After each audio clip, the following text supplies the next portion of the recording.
There is a reason he reaches for certain places and not others, a reason that has nothing to do with habit or accident, or simple physical preference. Carl Jung spent decades mapping the hidden architecture of human desire, and what he discovered about the places a man gravitates toward in moments of genuine intimacy reveals something so specific, so psychologically precise, so completely true about who he actually is beneath everything he has ever learned to present to the world, that once you understand it, you will never misread him again. Dr. Sophia Crane had a question she asked every new client who came to her with questions about intimacy and connection.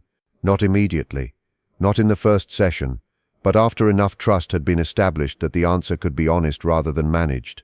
The question was this: when you are closest to someone, when the distance between you has collapsed and the ordinary social management of self has become briefly impossible, where does your attention go?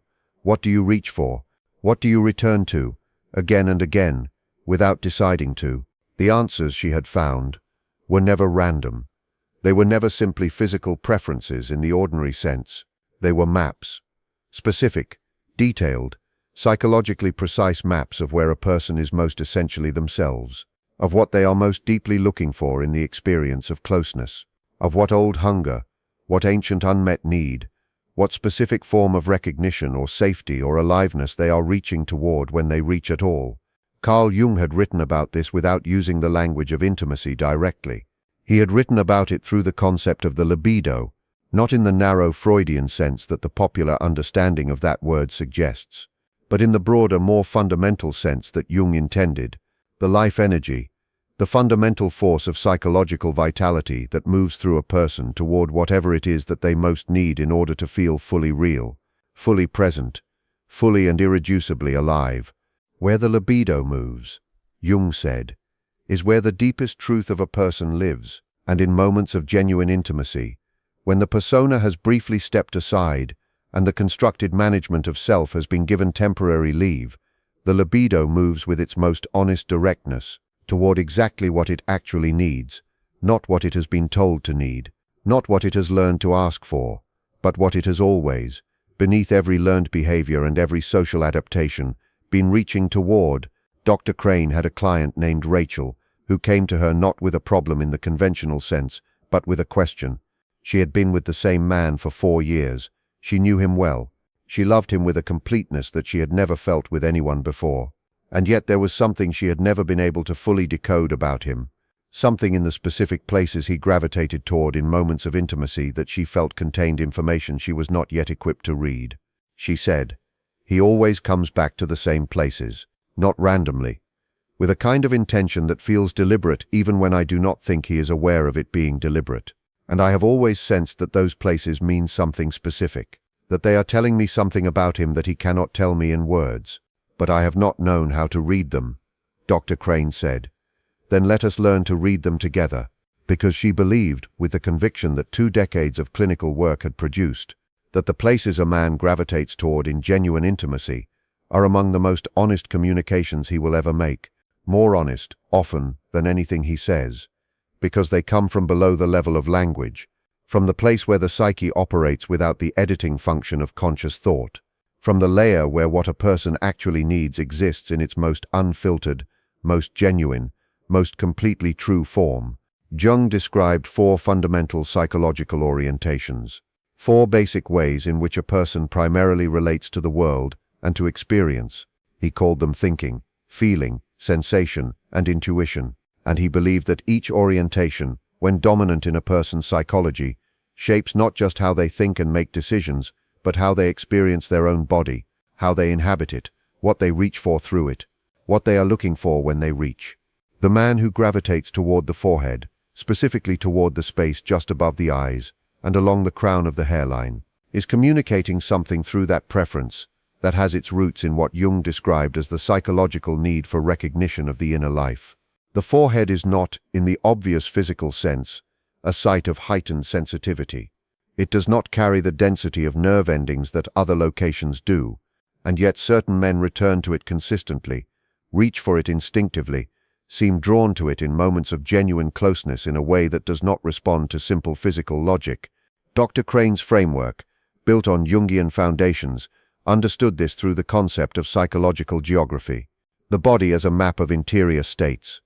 The idea that different regions of the body carry different psychological associations, accumulated through the entire history of human development, and encoded not just in individual experience but in the collective unconscious that Jung believed we all share. The forehead, in this geography, is the location most associated with the interior life of the mind, with thought, with complexity, with the invisible, ongoing activity of a person's inner world that never stops and is almost never directly acknowledged by the people around them.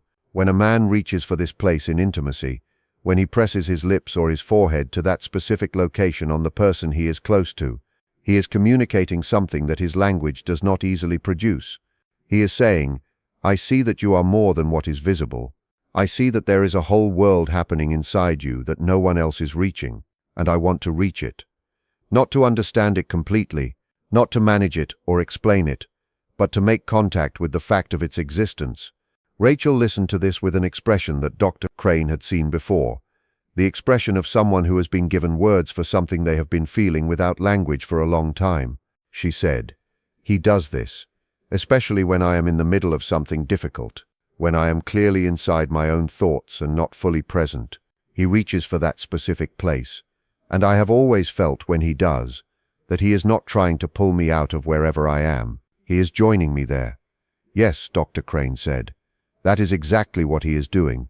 He is reaching for the place where your inner life lives physically. And in reaching there, he is telling you that your interior world is not something he finds inconvenient, or excessive, or in need of management. It is something he wants to be in contact with." The second location that Dr. Crane had identified through her clinical work as psychologically significant was the collarbone and the space just below the throat. This location carried a different quality of meaning entirely. And to understand it, Dr. Crane had to explain something that Jung had written about what he called the threshold between the spoken and the unspoken. He believed that the throat and the structures immediately surrounding it occupied a unique position in the somatic geography of the psyche. They were the physical location of the voice, of the capacity to transform interior experience into exterior expression, of the ability to take what is happening inside and make it real in the shared world through language. And he observed that the areas immediately around the throat, the collarbone below, the jaw and chin above, carried the accumulated psychological weight of everything that had been felt and not said, everything that had been known and not spoken, everything that had lived in the interior and never successfully made the journey into the exterior world. For many people, and for men particularly, given the specific cultural instruction about emotional restraint that shapes masculine psychology, this accumulated weight is considerable. Years of unexpressed feeling sit in and around the throat. Years of knowing things that could not be said, of feeling things that were not permitted to be acknowledged, of being more than what the available language and the acceptable emotional territory allowed for.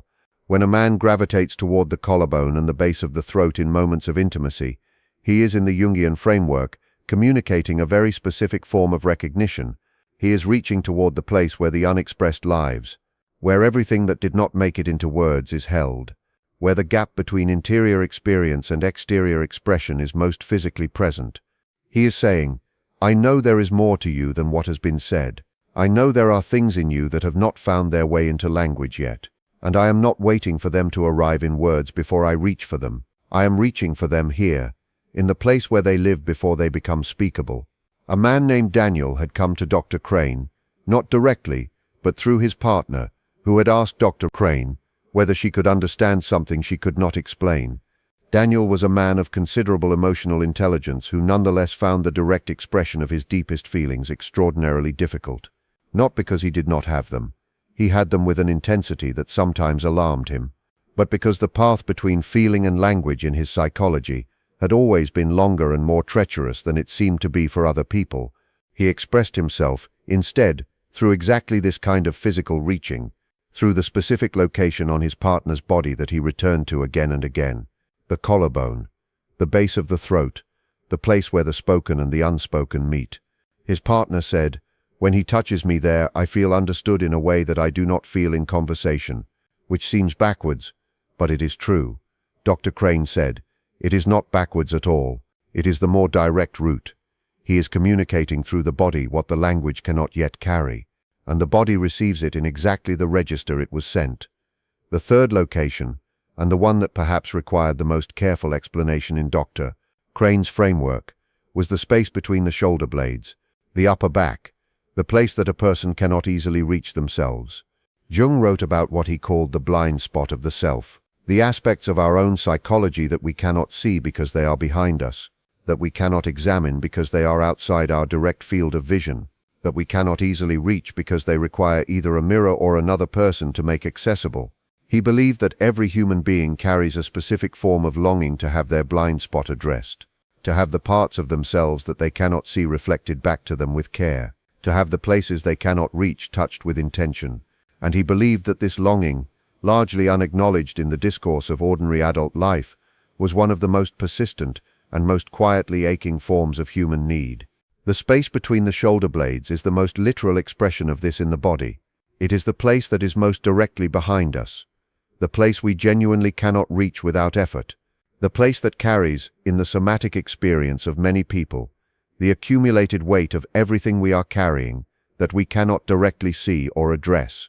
Tension, held breath, the physical expression of burdens that have not been put down.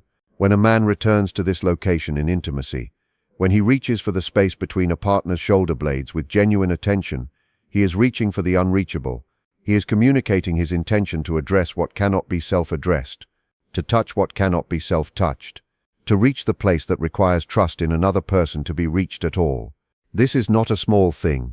In the Jungian framework, it is one of the most significant forms of intimate communication available to the body, because it requires the person being touched to allow themselves to be reached in a place they cannot guard, cannot manage, cannot arrange their presentation of self around, a place that is simply there, vulnerable and unreachable, waiting for someone they trust enough to finally let in. Rachel absorbed all of this across 3 sessions with Dr. Crane. She came to the 4th session with a different quality of expression than she had carried into the first. Something had settled in her. Something had come into focus that had been blurry before. She said, "What I understand now is that he has been telling me things this entire time, specific, true, important things about who he is and what he needs and how he experiences me. And I have been receiving those things in my body without being able to translate them into my mind, and what you have given me is the translation." Dr. Crane said, "That is exactly right. The body has its own language, and it is older than any language we speak, and it is, in many ways, more honest. But the conversation does not end with understanding what he is communicating through the places he gravitates toward, because understanding is only the first movement. The second movement, the one that actually changes the quality of the intimacy between 2 people, is the response. And the response, in Dr. Crane's framework, is not simply to reciprocate the location, not simply to reach back toward the same places he has reached for, though that can be its own form of communication. The real response is to understand what those locations are expressing, and to meet that expression with something equally genuine, equally specific, equally honest about where you actually are. Jung believed that the deepest intimacy between 2 people is not produced by the collapse of the distance between them.